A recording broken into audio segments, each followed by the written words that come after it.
troops, welcome back to the Litanah army. I'm Litz and this is Fortnite Save the World, and what I'm checking out today is a bit of a guide for all you brand new players that are new to the game. Now, a lot of people are coming over from Battle Royale because Battle Royale is a fantastic game, and even though I cover Save the World as my main game, I'm still a huge fan of Fortnite Battle Royale. But this is a completely different game and a completely different experience. I mean, really the only similarities are the skins. Other than that, the rest of the game is totally different.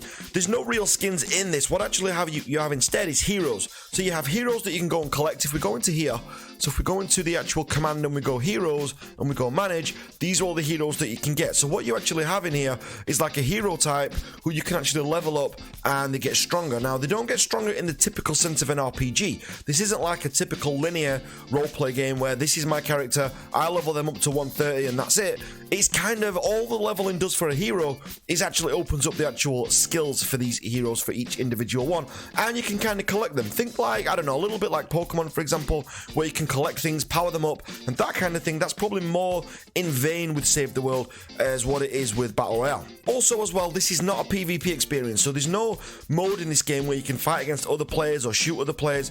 Every player in this game, technically on paper, is your friend. So what you're going to be doing in this one is building up friendships, building up relationships, joining discords hopefully, and things like that, speaking in game, the in-game chat's just the same as Battle Royale, and what you can actually do in there is get through missions together and work it together in groups, which is absolutely great.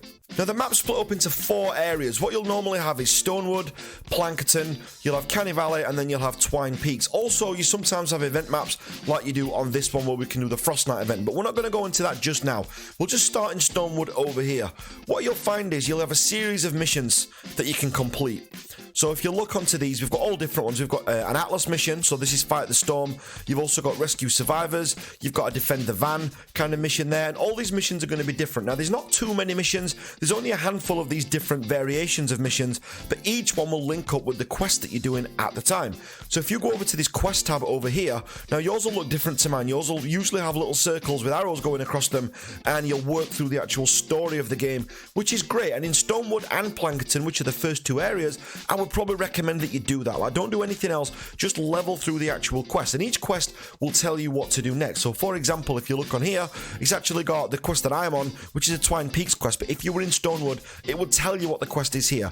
So complete 3 Fight Category 2 storms, retrieve the data or repair the shelter missions in an 82+ zone. So it'll tell you what mission you've got to do on the actual text that you've got on this page further down, which is absolutely great. And what I would do at first is just work through that. Now, when you first start playing the game, what you're actually going to have is a lot of people are going to be telling you to, get new weapons, to max out your weapons. You're going to have friends, you're going to have people in game, you're going to have even potentially content creators telling you that you need to get these level 130 weapons, and it's not true at all. You don't need to get those at all. Just work through the guns that you're given at the start, and that will be plenty enough to get you through the game. The game gives you everything that you need to get through it, and there's no point in this game really that you're particularly overpowered. So even if you're holding a max level gun or a gun that someone's give you, sure, you can use it. I mean, I wouldn't say don't use it, but it's one of those things, you don't need it. Now, if we go over to this tab here, the command tab, the main 2 we're going to look at first is just these 2 top ones here. So we've got heroes and survivors. So heroes, what you'll have first in here is manage.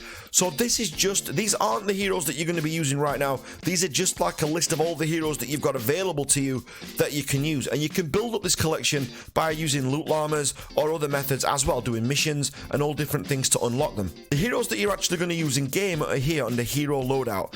So all you do there, this will be the primary hero. This is the hero that you're going to see in game. The other 2 heroes are just going to give you buffs to this hero.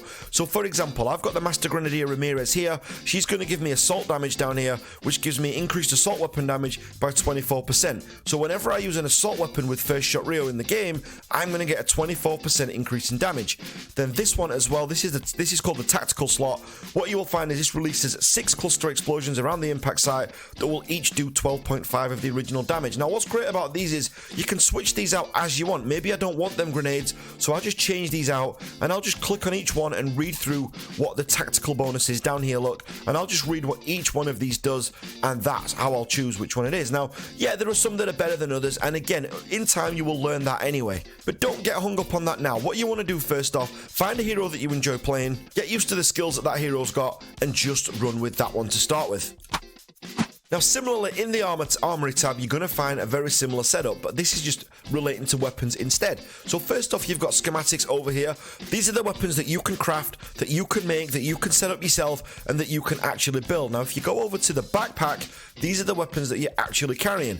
Now these don't really relate to each other. Your schematics are down here. If you want to make a weapon, just click on it here and go down to craft down at the bottom there, and then that will make you a new weapon which you can actually use in game, and you can do that. If you want to equip that, just use the 3 boxes down at the bottom here. So down at the bottom for me I've got Silent Spectre, a Tiger, and I've got the shovel as well. But all you need to do if I wanted to change that weapon out, just grab this and then just drop it down at the bottom there. Nice and simple. You will have storage, so you won't be able to access this in game, but it will mean that if you're getting close to your backpack slots like I am here, I've got 220 slots used up of 240. I can start putting any excess that I've got into here, into storage, which is super useful.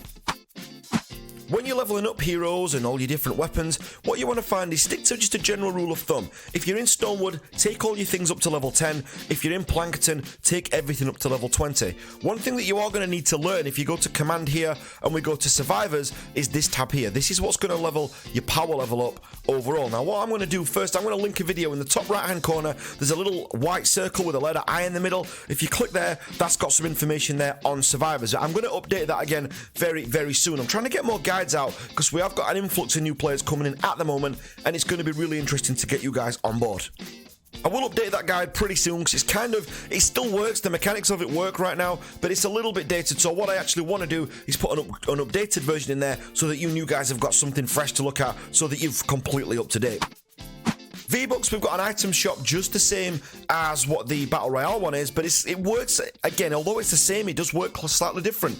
The currency is the same, so you can use your V-Bucks from Battle Royale in Fortnite Save the World if that's what you want to do. Now, events usually have a llama that you can open that'll give you tokens. What you'll also find is that we have these, so we also have the Troll Stash llamas and the upgrade llamas as well. I probably wouldn't go for llamas early on in the game. It's probably not going to give you much of a boost, or as much of a boost as what you're thinking. I would hold on to your money for now until you understand the game and you can start pinpointing which llamas you want to pick up and which ones you feel are best. Everyone's got different favourite llamas. I mean, the birthday llamas that we had in one of the events were fantastic, but those use tokens to open. The actual llamas that get you the in-game stuff, so like the legendary Troll Stash llamas we've got here, these actually cost V-Bucks to get, but I wouldn't do that just yet. Now, one thing that's sometimes overlooked by new players, if you look, you've got item shop, pinatas, but if you look here on the events, what you've actually got is an item shop in here. Now, this is much more relatable probably to the Battle Royale players, because it's got a lot more similar things in there where you can buy things in there. You can buy materials to level up your weapons. You can get new heroes that are in there. And again, it's always worth checking out the other Fortnite Save the World YouTubers or myself to have a look what the heroes are like, because a lot of the time we'll get gameplay with these heroes pretty quickly. We've all pretty much covered Earhart. We've all covered Machinist Harper at some point because she's so awesome. Brawler Luna. I mean, I've certainly covered every single one of these. But do you know what? When a new hero comes into the store, you'll usually get a new video that is up there that you can actually go and check out. Now, to get these to actually buy things in this in the event store, you use gold. So if you look down here, I've spent quite a lot recently because quite a lot of new stuff's just come out, but we've got 350 gold. You'll get more gold the more quests that you do. So if we'll go to Stonewood again, what you will find is a lot of these quests will actually have gold attached to them. So if we do this Atlas mission, for example, one of the rewards down here is gold. So the more you play the game, the more gold you're going to get. It just rewards you playing the game. Okay then, so just to summarise, what you want to be doing at first, as a brand new player, work through the Stonewood missions, work through the Plankerton missions, and just keep playing the game that way. What this is going to do is it means you're going to actually learn the game, you're going to learn the mission types, you're going to get plenty of materials, trust me you will, and build up relationships along the way. If you're someone who's comfortable speaking on a mic, then do that. If not, use the text chat down in the bottom left hand corner. You can actually type down there and you can actually put a group to your, chats to your party in there. So look, so if I put hey down here, so if you look down there, you can actually chat to your party, your group, your team, or whatever it is, and you can actually get through that way, and it will actually just mean that the game will gradually open up to you. It might take you a week or two, I've seen people rush through this game and they've done absolutely great, but to start with, if you just play the game in that way, you'll do absolutely fine, and you'll have a great time playing this game, and you'll get to unleash all the amazing things it's got to offer. Some YouTubers that I'd recommend you actually watching, and I always miss some out, so I'll apologise in advance, but some that are worth checking out are David Dean, you've got Aiden Harris, Demon Joe France, you've got Checker. This split screen, I think he's moving a bit away from Save the World at the minute, but he's got some great guides that you can go and check out from the past. Rounded Tic Tac started doing some great videos. Tory X, I mean, there's just tons. I might have said some of them twice, I don't know. But either way, you know, there's some great ones on there, so go and have a look at them. If you look in the related tab on this channel, you'll actually find some great ones in there as well.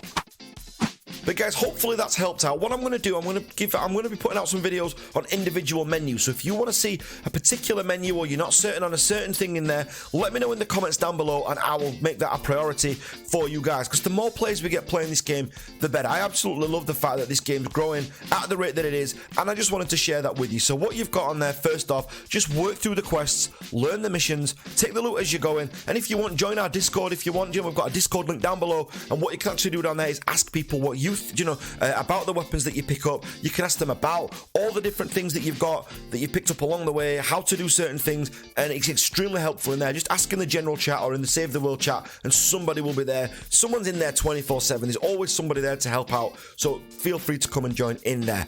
But guys, if you're not part of the Litanah army already, please make sure you hit that subscribe button. I cover things like, guides for new players, and I also try and do reviews on the new stuff that comes out, and also stuff on the more advanced content as well later on. But it's all a bit of a mix at the minute. But if you love Fortnite Save the World, then this is the definite place to be for you. Massive thanks for watching, guys, and I will catch you on the next video.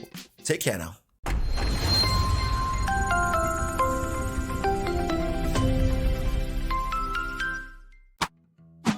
You know what?